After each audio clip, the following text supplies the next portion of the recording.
Well, Leigh, this is exciting.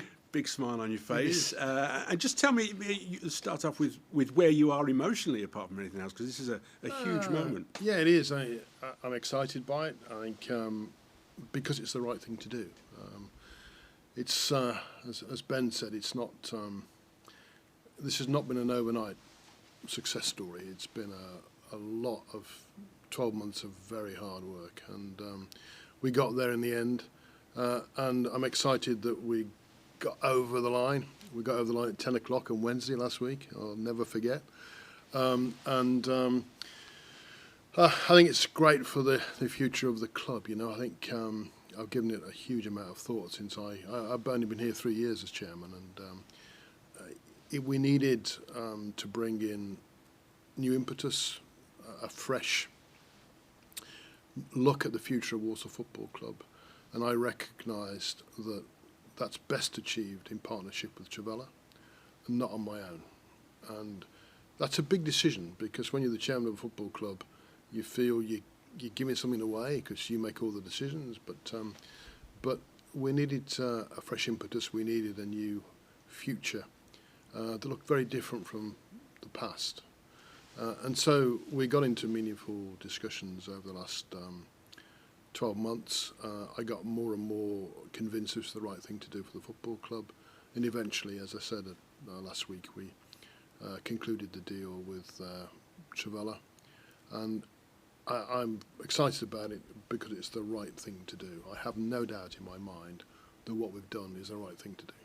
You mentioned you've been talking to them for a year. What was it about Ben and Trivela that made you think this is the right move? I think it's almost a philosophical side of things.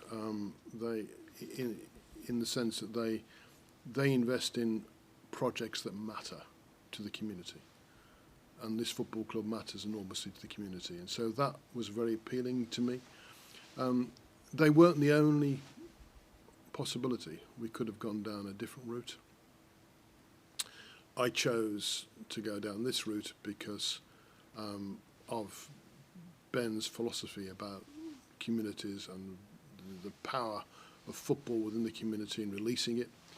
I liked all that, and on a personal level, I like working with Ben. So, it's a personal level, and on the philosophical level, it seemed to fit.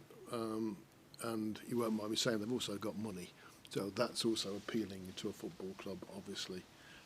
But they're very wise investors. They're not. I mean, I've worked in private equity a lot in America, and they have the right view of where their football club needs to go, which is shared with my vision. And so there was a lot of commonality in the way he expressed his views, I expressed mine, and the result is what you see today. And you're staying on as co-chairman. How do you see that transition happening? Well, I have to be all respectful of the fact that I'm still second biggest shareholder, but I'm not majority shareholder. So I'll be helping Ben think through. I'm experienced in the football world, helping Ben think it through, advising him, giving him things to think about, and so mentoring him, I suppose, is a good way of describing it as we go into the next few years. And I'm not cutting and running, I'm not going anywhere. And I think it goes back to a word that you used when interviewing Ben. Stability is very important to me. Football clubs that are successful are stable ones, by and large. Very rarely do you find a successful one that isn't. I insist upon stability as much as I can get it. Me sticking around for 4 years, it's a number really, is really important to the future of the football club, and it's pretty important to me as well. And this job here for me is nowhere near finished. We're still League Two club. I don't want to be. How big a day, a phase is this in Walsall's history, do you think? It's struggled to think of a bigger one in its history. We're American owned, we're internationally owned.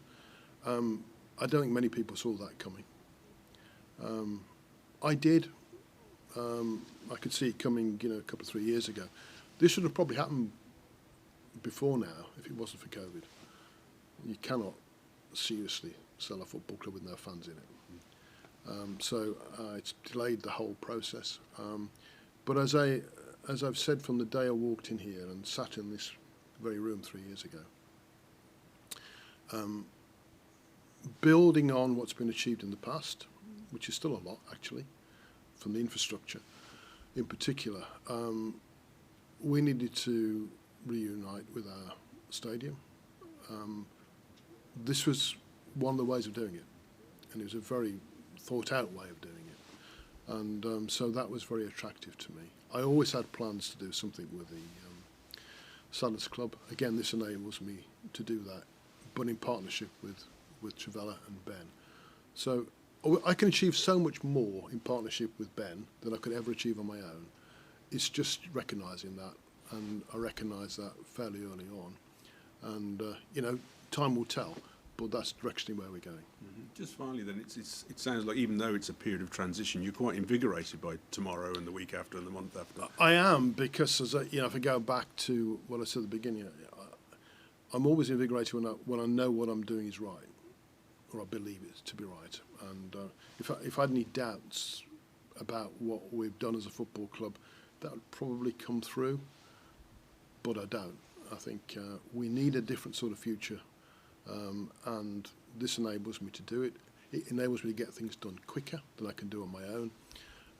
And if I were a Walsall fan, which, as everyone knows, I am, I'd be pretty excited if I was out there looking forward to the new season. There will be bumps in the road. Nothing ever happens as you expect it to happen. If we lose our first game at home, it'll be the same old,